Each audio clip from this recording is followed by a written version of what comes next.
Chairperson of the African Union, Excellency Lula da Silva, President of Brazil, Excellency Moussa Faki Mohamed, Chairperson of the African Union Commission, Excellencies, Heads of State and Government, distinguished ministers, ambassadors, invited guests, ladies and gentlemen, welcome to Ethiopia. It is an honor to be with you today. Since we last met, the world has witnessed profound transformations shaped by geopolitical competition, economic challenge, climate change, and technological advancements. While we celebrate the African Union permanent membership in the G20 and the opportunity it gives the continent to be heard on global issues, there are still important questions we need to address. What role do we, Africans, want to play in this evolving global power structure? And how do we become key players in the distribution of economic power? In an attempt to answer these questions, allow me to take a step back in history. Africa is where modern humans arose. Our ancient kingdoms and empires were home to many significant inventions and innovations, particularly in agricultural techniques, in the use of medicinal plants, and in the construction of impressive architectural structures, all being a testament to Africa's important contributions to the world civilizations in critical areas such as science, technology, and education. However, our continental path towards greater achievements and progress was disrupted by colonialism. The strategic approach of the colonial powers was centered around dismantling the core essence of our nations, undermining our knowledge, our spiritual and cultural heritage, replacing our ancient education systems with Western-style education that was introduced as being superior.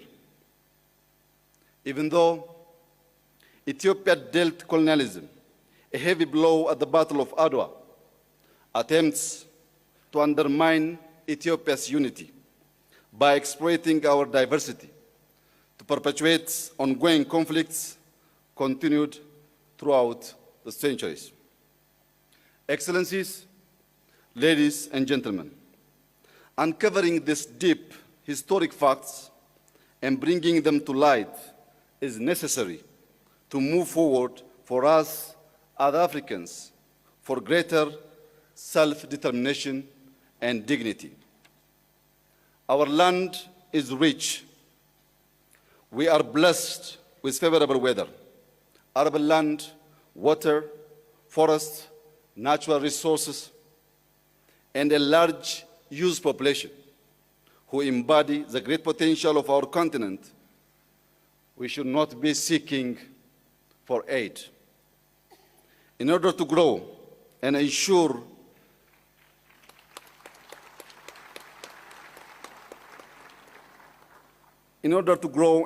sustainable development, education is key. In the last 5 years, Ethiopia has made significant progress towards universal access to education.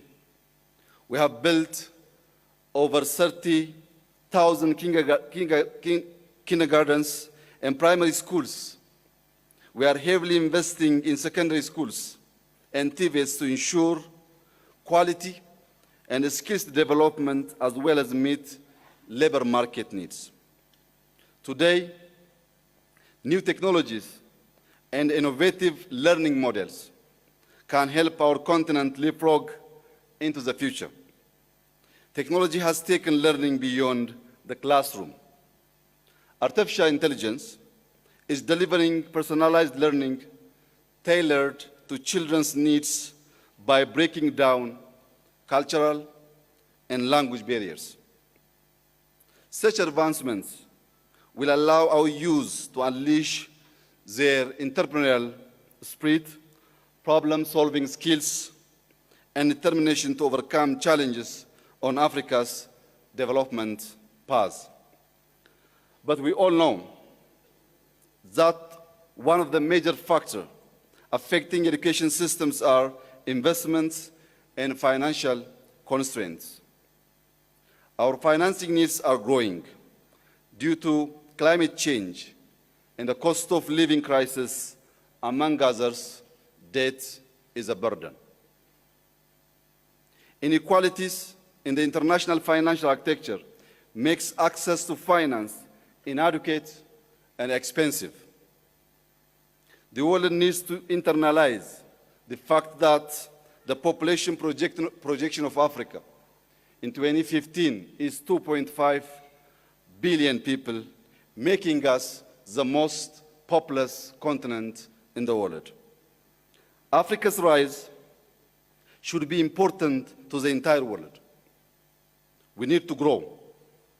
We need to build infrastructure, assure food security, strengthen our health and education systems, and create jobs. All of this requires long-term financing. While I renew my call to all major financial agencies to consider the realities of today's world, and particularly for middle and low-income countries, allow me to draw your attention on some of the opportunities our continent has for the Africa we all want. First comes Africa's thriving digital economy. Majority on the continent have phones, and mobile data is rapidly growing. We are starting to produce large data sets that the AI system require to allow us to learn, make prediction, inform our policies, and act. Having a robust Pan-African data governance strategy aligned with the principles of Agenda 2063 will boost the continent's competitiveness, ensure productive cross-border data flow, and protect individual rights. In addition, increasing infrastructure connectivity between our countries by building roads, airports, ports, rail networks, pipelines, and communication networks will link communities, increase trade, and enable economic integration.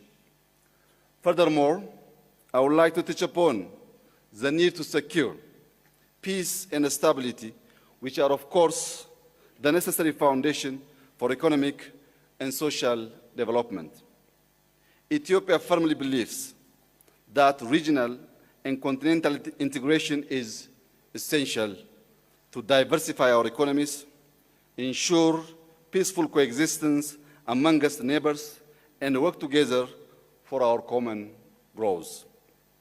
Africa needs strong regional and continental platforms where national development challenges from a geographical, logistics, and security perspective are taken into consideration.